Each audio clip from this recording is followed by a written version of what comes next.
আল্লাহ বলেন, ও দুনিয়ার মানুষ, আজকে তোরে বাড়ির মালিক, গাড়ির মালিক, সন্তানের মালিক বানায় দিলাম, আসলে এগুলো কিচ্ছু তোরে স্থায়ী না। আমি মাওলার দরবারে যদি বিনয়ের সাথে বলো, আল্লাহ আমার বাড়ি, আমার ঘর, আমার টাকা, আমার ছেলে, আমার মেয়ে, আমার গাড়ি, আমার সব আসলে আমার কিছুই না। আমার টাকা নাই, বাড়ি নাই, ঘর নাই, এমনকি আমার মরণের পরে কবরের জায়গাটাও আমার না। আমার বাড়ি বাড়ি যা বললাম, আমার মরণের পরে আমার গায়ের জামাটা ছেলে খুলে রাখবে, বেলের দিয়া কেটে রাখবে, বৃষ্টির মাঝে আমার লাশটা রাস্তায় ফালায় রাখবে, দরজা আটকায় রাখবে, বাঁশবাগানে আমার লাশটা ফেলে দিবে।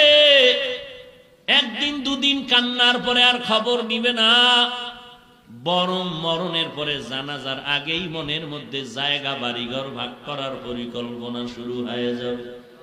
ওই কবরে আমাকে একা ফালায় রাখবে, 3টা সাদা কাফনের আমাকে বাসিন্দা বানায়, আর কেউ কবরে খবর নিবে না। আল্লাহর নবী বলেন, ওই কবরে খবর নেওয়ার জন্য 4টা বন্ধু তুমি সঙ্গে নিতে পারো। ক্বালান নবিয়্যু সাল্লাল্লাহু আলাইহি ওয়া আলিহি ওয়াসাল্লাম, إذا وزع الميت في قبره جاء القرآن عند رأسه والصلاة عن يمينه والصيام عن شماله وسائر الحسنات عند رجليه। আল্লাহর নবী বলেন, উম্মতের দল অন্ধকার কবরে রেখে যাওয়ার পর 2জন ফেরেশতা আসবে প্রশ্ন করার জন্য।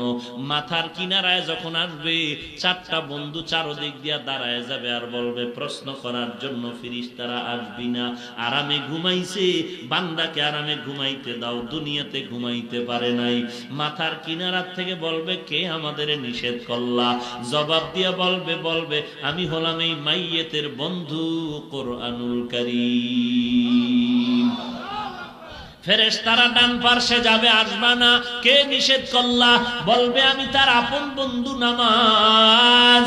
ফেরেশতারা বাম কিনারায় যাবে, বলবে আসবা না। কে নিষেধ করলা? বলে আমরা তার বন্ধু রোজা। পায়ের কিনারায় যাবে, বলবে আসবা না। কে নিষেধ করলা?